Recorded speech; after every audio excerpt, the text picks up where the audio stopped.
જય માતાજી દોસ્તો, આગળના પાર્ટમાં તમે જોયું કે મેં મસાલો કેવી રીતે બનાવ્યો પિઝાનો. તો ચલો હવે પિઝા કેવી રીતે બનાવી રહીશું એ બતાવી રહીશું. તો નોનસ્ટિકની જે આપણે ઢોસાની પેન છે એ મેં ગરમ કરવા મૂકી દીધી છે સ્લો ફ્લેમ ઉપર. એની અંદર આપણે 1 ચમચી ભરીને અમૂલ બટર લઈ લીધું છે. સાથે મેં અતુલના પિઝાના રોટલા લીધા છે વધારે ટેસ્ટી બનાવવા માટે. બાકી ઘરે પણ તમે રોટલા બનાવી શકો. અને ઓવન અત્યારે અહીંયા છે ને, નહીં તો હું પણ રોટલો બનાવીને બતાવત. પણ નેક્સ્ટ ટાઈમ મારું જે હમણાં ઓવન આવી જશે ને ત્યારે હું તમને એ સ્ટાઇલથી પણ બતાવીશ. તો સરસ મજાની આમ તવો જ્યારે ગરમ થઈ જાય, બહુ નથી થવા દેવાનો, એટલે એમાં બટર નાખી દેવાનું છે. બે સાઈડ રોટલો આવી રીતે કરી નાખવાનું છે. નીચે બટર થોડું વધારે રાખવાનું છે. ઉપરના પાર્ટ ઉપર આપણે ટામેટો કેચઅપ, જે લોકોને કદાચ ટામેટો કેચઅપ, ફ્રૂટ કેચઅપ જે ભાવતું હોય બરાબર, એ આવી રીતે લગાવી દેવાનું છે. ઘણા લોકો અલગ અલગ આજકાલ તો કરતા હોય, મોન્ઝરેલા ચીઝ છે, પછી માયોનીઝ છે, આ તે કંઈ ને કંઈ નાખતા જ હોય છે. પણ હું જે રીતે બનાવું છું, છોકરાને ભાવે છે ને એ રીતે હું બનાવી રહી છું. તમે તમારી સ્ટાઇલથી બનાવતો એ પણ લખજો કમેન્ટમાં. અને પછી આપણે જે મસ્ત મજાનો મસાલો બનાવ્યો હતો એ આવી રીતે લગાવી દેવાનો છે.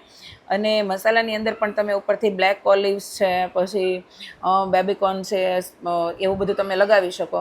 પણ મેં એવું કાંઈ અંદર લગાવ્યું નથી, કારણ કે ઓવનમાં હું કૂક કરવાની નથી બરાબર.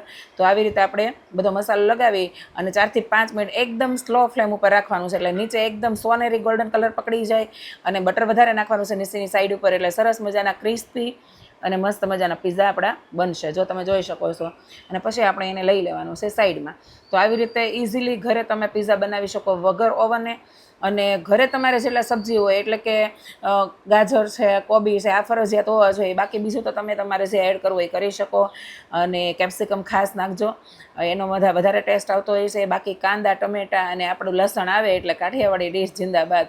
તો વઘાર કરવામાં જ્યારે તમે કાંદા, ટમેટા અને લસણ ને આદું ને આ બધું નાખવાની, ચડિયાતું નાખવું એટલે ટેસ્ટ સારો પકડાશે. અને પોસિબલ હોય તો એસકેનો જ પિઝા મસાલો યુઝ કરજો, એટલે વધારે સારા બનશે. મને એસકેવાળાએ પૈસા નથી આપ્યા, પણ હું એટલા માટે કહી રહી છું કે એના વધારે ટેસ્ટી બને છે.